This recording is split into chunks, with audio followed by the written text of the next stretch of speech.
Hello दोस्तों, स्वागत है आप सभी का आपके अपने इस YouTube channel target with Ramswaroop पे। दोस्तों, हमने स्टार्ट किया था संविधान के 500 क्वेश्चनों की सीरीज को। तो इस सीरीज में हमारा एक भाग कंप्लीट हो चुका है। आज हमारा रहेगा दूसरा पार्ट, जो कि सभी प्रतियोगी परीक्षा के लिए काफ़ी ज़्यादा इंपॉर्टेंट है। पिछली क्लास में हमने टॉप 100 क्वेश्चनों को किया था, तो आज की क्लास में भी हम टॉप 100 क्वेश्चन करने वाले हैं। इस प्रकार कुल 5 पार्ट करेंगे और 5 पार्ट में वन लाइनर के रूप में संविधान के टॉप 500 क्वेश्चनों को हम कंप्लीट करेंगे। तो आज का पहला क्वेश्चन है कि महान्यायवादी की नियुक्ति कौन करते हैं। तो महान्यायवादी की नियुक्ति है वो राष्ट्रपति के द्वारा की जाती है। राष्ट्रपति आपका सही आंसर है, ठीक है।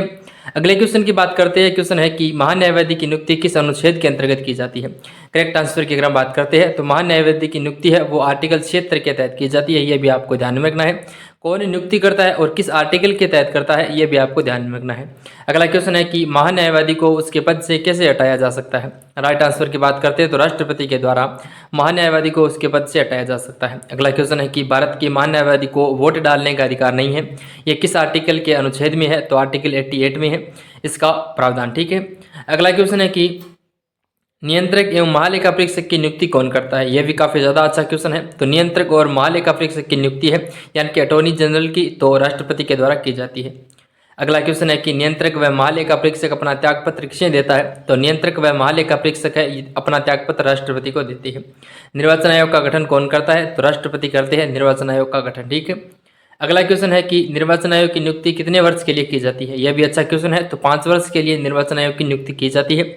अगला क्वेश्चन है दिनेश गोस्वामी समिति किससे संबंधित है। इंपॉर्टेंट क्वेश्चन है। तो दिनेश गोस्वामी समिति की अगर हम बात करते हैं तो निर्वाचन आयोग से संबंधित है। वहीं अगर बात करते हैं भारत के प्रथम मुख्य चुनाव आयुक्त कौन थे, तो वो थे सुकुमार सेन। कौन थे, सुकुमार सेन थे जो भारत के प्रथम मुख्य चुनाव आयुक्त थे। एग्जाम की दृष्टि से महत्वपूर्ण है, ध्यान में रखिएगा सभी दोस्त।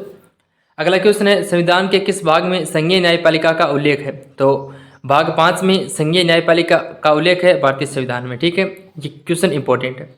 अगला क्वेश्चन है सर्वोच्च न्यायालय के मुख्य न्यायाधीश की नियुक्ति कौन करता है। राइट आंसर की बात करते हैं तो सर्वोच्च न्यायालय के मुख्य न्यायाधीश की नियुक्ति है वो राष्ट्रपति के द्वारा की जाती है, ठीक है। अगला क्वेश्चन है उच्चतम न्यायालय के न्यायाधीशों की सेवानिवृत्ति की आयु क्या है। तो उच्चतम न्यायालय के न्यायाधीशों की सेवानिवृत्ति की आयु है वो 65 वर्ष है, ठीक है। अगला क्वेश्चन है किस अनुच्छेद में उच्चतम न्यायालय को परामर्शदायी बताया गया है। तो आर्टिकल 140 यानी कि 143 में उच्चतम न्यायालय को परामर्शदायी बताया गया है। ये आपको ध्यान में रखना है, ठीक है। अगले क्वेश्चन की बात करते हैं। नेक्स्ट क्वेश्चन है दोस्तों, वीडियो की क्वालिटी और कंटेंट आपको पसंद आ रहा है तो वीडियो को जरूर लाइक करना और चैनल को जरूर सब्सक्राइब करना। नेक्स्ट है सर्वोच्च न्यायालय के न्यायाधीश को उसके पद से कैसे हटाया जा सकता है। तो महाभियोग पद्धति के द्वारा सर्वोच्च न्यायालय के मुख्य न्यायाधीश को या फिर न्यायाधीश को हटाया जा सकता है, ये आपको ध्यान में रखना है। और किस संविधान से इस प्रक्रिया को लिया गया है। तो अमेरिका के संविधान से लिया गया है। किस अनुच्छेद में लिया गया है, ये भी आपको ध्यान में रखना है। तो महाभियोग की पद्धति को अनुच्छेद 61 में लिया गया है, ये आपको ध्यान में रखना है, ठीक है। नेक्स्ट है कि भारत के प्रथम न्यायाधीश कौन थे। तो हीरालाल जेकानिया थे प्रथम न्यायाधीश। नेक्स्ट क्वेश्चन है मौलिक अधिकारों की रक्षा कौन करता है। तो सर्वोच्च न्यायालय करता है मौलिक अधिकारों की रक्षा। अगला क्वेश्चन है उच्च न्यायालय के क्षेत्र अधिकार को घटाने या फिर बढ़ाने का अधिकार किसके पास है। तो भारतीय संसद के पास है। अगला क्वेश्चन है उच्च न्यायालय के न्यायाधीश कितने आयु तक अपने पद पर रह सकते हैं। तो 65 आयु तक अपने पद पर रह सकते हैं उच्च न्यायालय के न्यायाधीश, ठीक है। अगला क्वेश्चन है कि उच्च न्यायालय के न्यायाधीशों को उसके पद व गोपनीयता की शपथ कौन दिलाता है। अच्छा क्वेश्चन है। तो राज्यपाल दिलाता है उच्च न्यायालय के न्यायाधीशों को उसके पद व गोपनीयता की शपथ, ठीक है। नेक्स्ट है राज्यपाल की नियुक्ति कौन करता है। तो राष्ट्रपति के द्वारा राज्यपाल की नियुक्ति की जाती है और उसके प्रसाद पर्यंत राज्यपाल कार्य करता है। अगला क्वेश्चन है राज्यपाल का वेतन भत्ता किस कोष से आता है। तो राज्य की संचित निधि से राज्यपाल का वेतन भत्ता आता है। नेक्स्ट है भारत की पहली महिला राज्यपाल कौन बनी थी। तो सरोजनी नायडू बनी थी, जो कि उत्तर प्रदेश की पहली महिला राज्यपाल बनी थी। यह भी ध्यान में रखना है, इंपॉर्टेंट क्वेश्चन है, ठीक है। अगला क्वेश्चन है कि किसकी अनुमति के बिना राज्य की विधानसभा में कोई धन विधेयक पास नहीं होता। तो राज्यपाल की अनुमति के बिना राज्य की विधानसभा में कोई भी धन विधेयक पास नहीं होता है। अगला क्वेश्चन है किसी राज्य के राज्यपाल को शपथ कौन दिलाता है। तो उस राज्य का मुख्य न्यायाधीश है वो शपथ दिलाता है।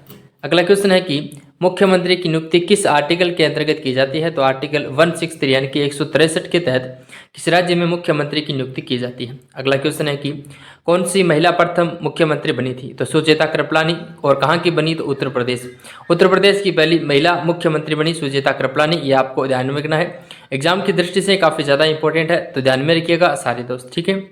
अगला क्वेश्चन है कि विधानसभा का सदस्य बनने के लिए आवश्यक न्यूनतम आयु कितनी होनी चाहिए? तो 25 वर्ष होनी चाहिए आवश्यक न्यूनतम आयु विधानसभा का सदस्य बनने के लिए। ठीक है, अगला क्वेश्चन की बात वहीं अगर बात करते हैं दोस्तों लोकसभा की, तो लोकसभा की न्यूनतम आयु कितनी होनी चाहिए?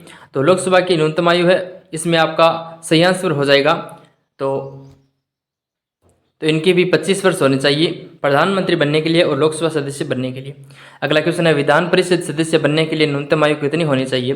तो विधान परिषद और राज्यसभा का सदस्य दोनों के लिए सेम आयु है, तो 30 वर्ष होनी चाहिए न्यूनतम आयु विधानसभा का सदस्य और राज्यसभा का सदस्य बनने के लिए। ठीक है, अगले क्वेश्चन की बात करते हैं। क्वेश्चन है विधानसभा का सदस्य चुने बिना कोई मंत्री अपने पद पर कितने समय तक रह सकता है? तो 6 माह तक विधानसभा का सदस्य चुने बिना कोई मंत्री अपने पद पर रह सकता है। अगला क्वेश्चन है किस संविधान संशोधन द्वारा विधानसभा में निर्वाचन सदस्यों के दल बदल पर रोक लगाई गई?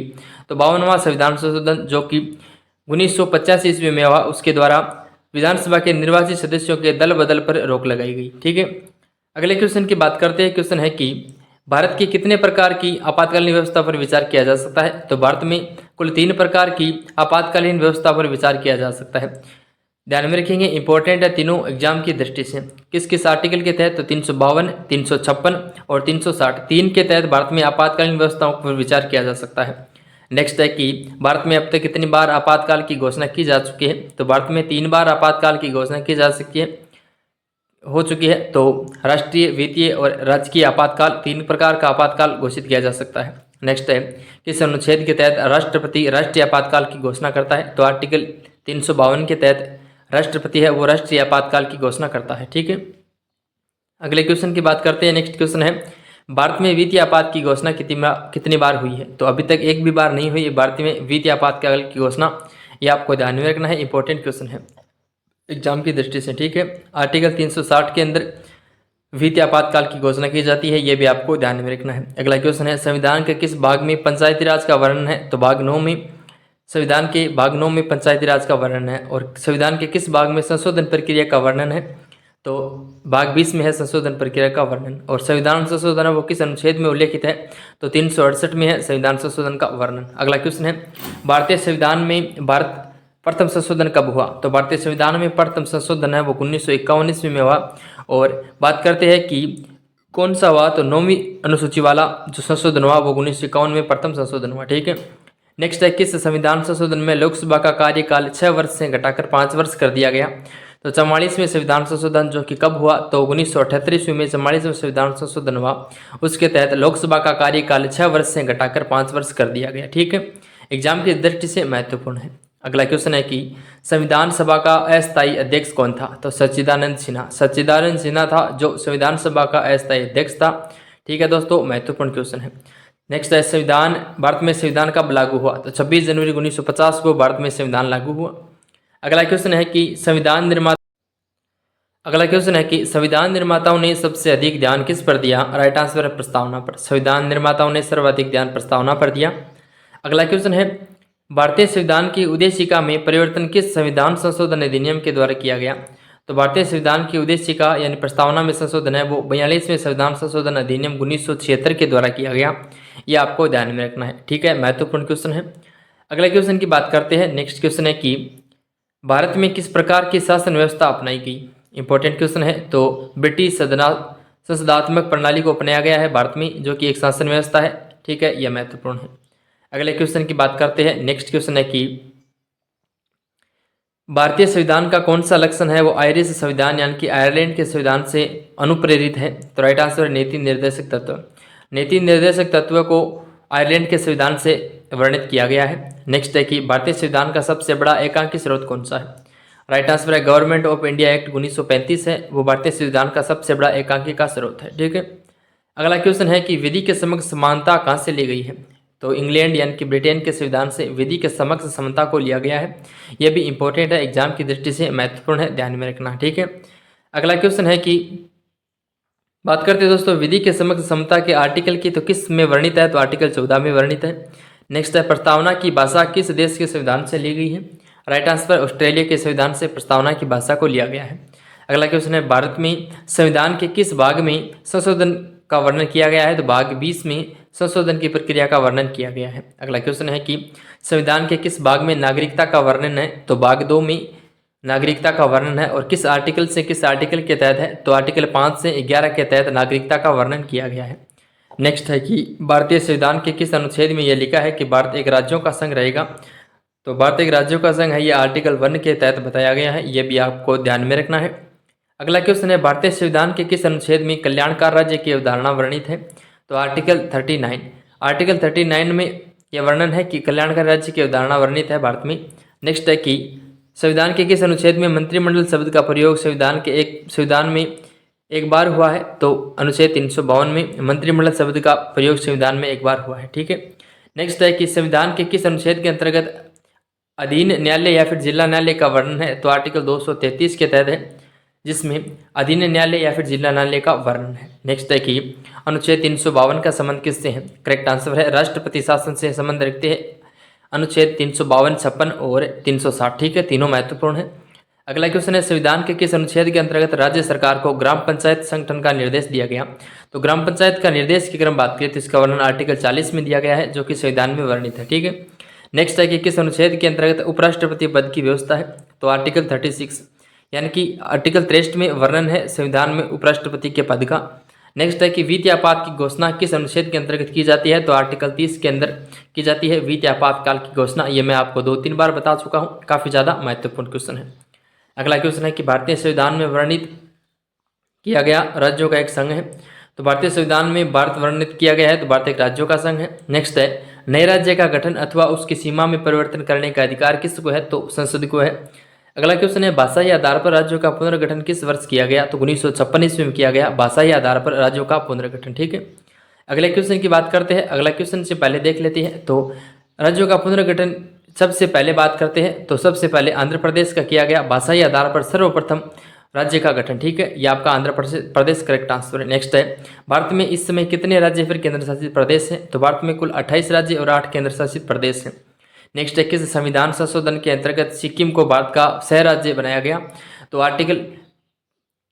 अनुच्छेद 35 संशोधन के द्वारा 1974 में सिक्किम को भारत का सह राज्य बनाया गया, यह आपको ध्यान में रखना है। 35वां संविधान संशोधन कब हुआ, तो 1974 ईस्वी में हुआ। और इसके साथ में आपको 36वां भी ध्यान में रखना है, कौन सा रिलेट करो, इमेजिन करो थोड़ा सा।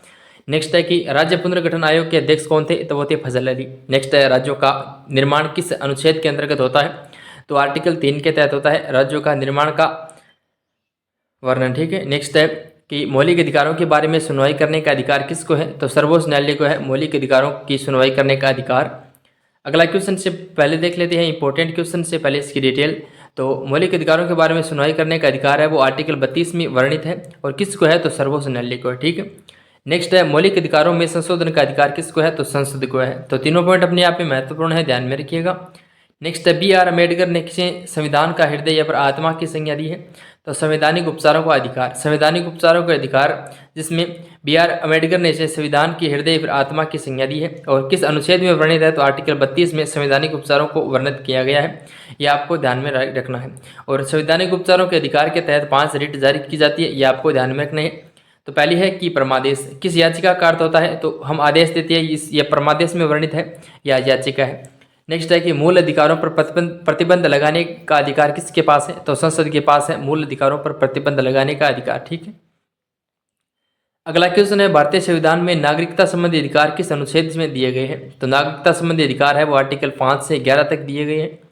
अगला क्वेश्चन है कि भारतीय संविधान का कौन सा अंग है वो समाजवादी व्यवस्था की प्रेरणा देता है, तो नीति निर्देशक तत्व है वो समाजवादी व्यवस्था की प्रेरणा देता है, जो भारतीय संविधान में वर्णित है। इंपॉर्टेंट क्वेश्चन है। अगला क्वेश्चन है कि वर्तमान में संविधान में कुल कितने मूल कर्तव्य हैं, तो कितने मूल कर्तव्य है वर्तमान में संविधान में, तो कुल 11 मूल कर्तव्य है। नेक्स्ट है संविधान में मौलिक कर्तव्य किसके लिए है, तो भारत के सभी नागरिकों के लिए संविधान में मौलिक कर्तव्यों को वर्णित किया गया है। अगले क्वेश्चन की बात करते हैं। क्वेश्चन है संसद के 2 क्रमिक अधिवेशनों के मध्य कितना समय अंतराल हो सकता है, तो अधिकतम 6 माह हो सकता है 2 क्रमिक समय अंतराल। ठीक है। नेक्स्ट है संसदों के वेतन का निर्धारण कौन करता है, तो सांसदों के वेतन का निर्धारण संसद करती है। नेक्स्ट है भारत के राष्ट्रपति की तुलना किस देश के सम्राट से की जा सकती है, तो ब्रिटेन के सम्राट से की जा सकती है भारत के राष्ट्रपति की तुलना। अगला क्वेश्चन है कि भारत की तीनों सेनाओं का सर्वोच्च सेनापति कौन होता है, तो राष्ट्रपति होते हैं जो भारत की तीनों सेनाओं का सर्वोच्च सेनापति होते हैं। नेक्स्ट है राष्ट्रपति को उसके पद से कैसे हटाया जा सकता है, तो संसद द्वारा महाभियोग चलाकर हटाया जा सकता है राष्ट्रपति को उसके पद से।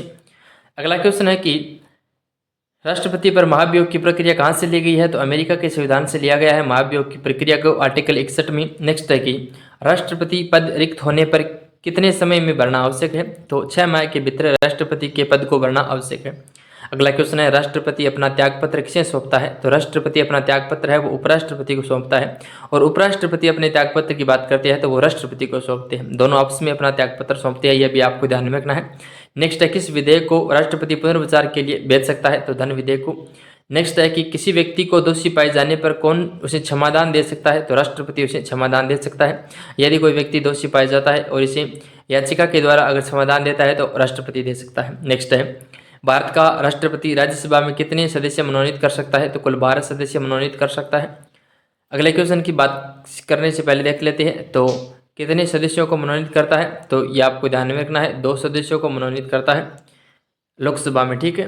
अगला क्वेश्चन है कि उपराष्ट्रपति के पद व गोपनीयता की शपथ कौन दिलाता है? तो राष्ट्रपति दिलाता है। और राज्यसभा का पदेन अध्यक्ष कौन होता है? तो उपराष्ट्रपति होता है। इसी में अगर हम दोस्तों देखें तो मैंने आपको बताया था कि लोकसभा में 2 एंग्लो इंडियन राष्ट्रपति मनोनीत करते थे, जो 2020 के बाद में नहीं करते हैं, उसके बाद बंद कर दिया गया है 2020 के बाद में। अब केवल भारत के राष्ट्रपति के द्वारा राज्यसभा में 12 सदस्यों को मनोनीत किया जाता है, यह आपको ध्यान में रखना है। ऐसी कोई सुविधा नहीं है जो कि लोकसभा में मनोनीत किया जाता है, तो ध्यान में रखेंगे। 2020 के बाद में वो 2 सदस्य एंग्लो इंडियन मनोनीत किए जाते थे, वो नहीं किए जाते हैं, ये आपको ध्यान में रखना है, ठीक है। अगले क्वेश्चन की हम बात करते हैं। अगला क्वेश्चन है कि राज्यसभा की बैठकों का सभापति कौन होता है? तो उपराष्ट्रपति होता है राज्यसभा की बैठकों का सभापति, ठीक है। अगला क्वेश्चन है उपराष्ट्रपति पद हेतु कम से कम कितनी आयु आवश्यक है? राइट आंसर है 35 वर्ष। उपराष्ट्रपति पद हेतु कम से कम 35 वर्ष आयु आवश्यक है, ये आपको ध्यान में रखना है। नेक्स्ट है उपराष्ट्रपति को किसके समान वेतन मिलता है? तो लोकसभा अध्यक्ष के समान उपराष्ट्रपति को वेतन मिलता है। अगला क्वेश्चन है कि संविधान के किस अनुच्छेद में उपराष्ट्रपति का वर्णन है? तो आर्टिकल 63 में वर्णन किया गया है संविधान में उपराष्ट्रपति का। नेक्स्ट है कि लोकसभा व राज्यसभा की गणपूर्ति संख्या क्या है? तो कुल सदस्य संख्या का 1/10वां भाग, ठीक है, जो लोकसभा और राज्यसभा में गणपूर्ति संख्या का भाग है, ठीक है। अगला क्वेश्चन है राज्यसभा के सदस्यों को नामित करने का अधिकार किसको है? तो राष्ट्रपति को है। और राज्यसभा की प्रथम महिला सचिव कौन थी? तो V.S. रमा देवी थी राज्यसभा की प्रथम महिला सचिव, ठीक है। अगला क्वेश्चन है कि राज्यसभा की प्रथम बैठक कब हुई? तो 13 मई 1952 को राज्यसभा की प्रथम बैठक हुई, यह भी आपको ध्यान में रखना है, जो कि एग्जाम की दृष्टि से काफ़ी ज़्यादा महत्वपूर्ण है। अगले क्वेश्चन की हम बात करते हैं। अगला क्वेश्चन है भारत के कौन से प्रधानमंत्री राज्यसभा के सदस्य भी रहे हैं? तो श्रीमती इंदिरा गांधी और मनमोहन सिंह है, वो राज्यसभा के सदस्य रहे हैं और भारत में प्रधानमंत्री के पद पर भी रहे हैं, ठीक है। नेक्स्ट है कि लोकसभा का सदस्य का कार्यकाल कितना होता है? तो 5 वर्ष होता है लोकसभा के सदस्य का कार्यकाल। पहले कितना था? तो पहले 6 वर्ष था, संविधान संशोधन के तहत 5 वर्ष कर दिया गया है। और ये क्वेश्चन मैंने आपको पहले बता दिया है कि कब किया गया, ठीक है। नेक्स्ट है कि संविधान में लोकसभा के सदस्यों की मूल संख्या क्या है? तो 552 अधिकतम संख्या हो सकती है संविधान में लोकसभा के सदस्यों की, ठीक है। तो 550 और 2 एंग्लो इंडियन है उनको समाप्त कर दिया गया है, और अब 250 अधिकतम हो सकती है। कौन सा राज्य सबसे अधिक प्रतिनिधि लोकसभा में भेजता है? तो उत्तर प्रदेश है, वो अपने सर्वाधिक प्रतिनिधि है वो लोकसभा में भेजता है, ठीक है। कितने हैं? तो 80। लोकसभा में अगर सर्वाधिक प्रतिनिधि भेजता है तो वो उत्तर प्रदेश है। सर्वाधिक कितने भेजता है? तो 80 भेजता है। इंपॉर्टेंट आंकड़ा है, सारे दोस्त ध्यान में रखेंगे। तो ये थे दोस्तों आज के हमारे टॉप 100 क्वेश्चन, जो कि हमने बड़े ही सरलता के साथ पूर्ण किए। उम्मीद करूंगा जानकारी पसंद आई होगी। अगर जानकारी पसंद आई है तो वीडियो को जरूर लाइक करना। इसी प्रकार डेली अपडेट पाने के लिए दोस्तों मैंने पिछली क्लास में आपको 100 क्वेश्चन करवाए, जो पॉलिटिक के 1-लाइनर क्वेश्चन थे संविधान के। आज फिर से मैंने आपको 100 क्वेश्चन कराए, जो कि एग्जाम की दृष्टि से काफ़ी ज़्यादा इंपॉर्टेंट है। इसी प्रकार हम कुल 5 पार्ट करेंगे। 5 पार्टों में संविधान के टॉप 500 क्वेश्चनों को कंप्लीट कर रहे होंगे 1-लाइनर के रूप में, और आपका एक अच्छा रिविजन हो जाएगा। और उम्मीद करूँगा जानकारी आपको पसंद आ रही है। वीडियो को लाइक कर दीजिए, चैनल को ज़रूर सब्सक्राइब कर दीजिए अपने इस भाई की मेहनत को देखकर। बाकी मस्त रहो, खुश रहो, सलामत रहो। जय हिंद, जय भारत, जय माँ सरस्वती।